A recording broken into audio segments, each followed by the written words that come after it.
Magandang umaga po sa inyo pong lahat.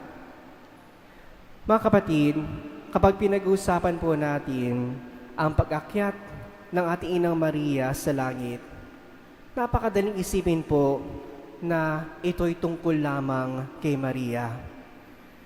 Pero mga kapatid, sa katotohanan, ang kabistahang ito ay tungkol sa pag-asa na inihanda ng Panginoon para sa ating lahat. The solemnity of the Assumption of Mary is not only about her going up to heaven, but is about also all of us and the future. Sa ikalawang pagbasa, doon sinabi ni San Pablo na si Kristo ang unang bunga. Christ is the first fruit. He was the first one who gained victory over death.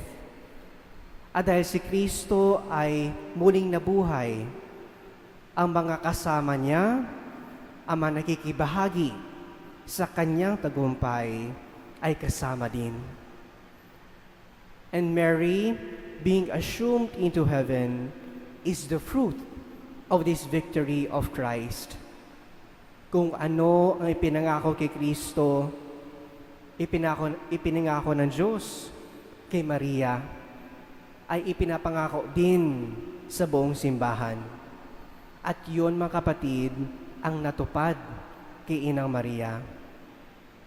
Kaya nga po sa ating unang pagbasa, doon nakita po natin ang babae na nadatnan ng araw. Sa gitna ng tagumpay na ito, ng panganib rather, at ng pagbabanta ng isang dragon, may kita po natin na hindi siya pinabayaan ng Diyos. Dito ipinapakita sa atin ng huling salita sa buhay ng tao ay hindi ang ating kasalanan, ang ating kahinaan at kahirapan o kamatayan pa yan. Ang huling salita, mga kapatid, ay ang tagumpay ng Diyos sa lahat ng ito.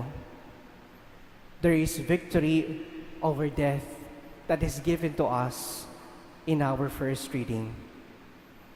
At bakit si Maria ang una nakabahagi ng lubos sa tagumpay na ito? Maaring tanungin natin, why Mary? It is because, my dear brothers and sisters, in her whole life, she was the one who chose to trust fully in the Lord. Ito nakita po natin sa ating Ebanghelyo. Nang dinalaw niya ang kanyang pinsan na si Elizabeth, hindi niya ipinagmalaki ang kanyang sarili. Instead, she sung her song, the Canticle of Mary. My soul proclaims the greatness of the Lord. Dito, mga kapatid, ang sentro ng kanyang buhay ay hindi ang kanyang sarili, kundi ang kanyang Panginoon lamang. Mga kapatid, ito rin po ang paanyaya sa atin ngayon. Kung nais po natin makibahagi, we want to share in that glory that it was given to Mary, we need to also live like Mary. Ito ang hindi nakatuon sa sarili, kundi sa Panginoon lamang. Mary going up to heaven is a reminder that in our life, there is something after death. Lahat tayo ay mayroong hantungan. At ang nagtitiwala sa Panginoon at nanatiling tapat sa Kanya ay hindi mawawala. Those who trust in the Lord, not in yourself, will have the glory given by God.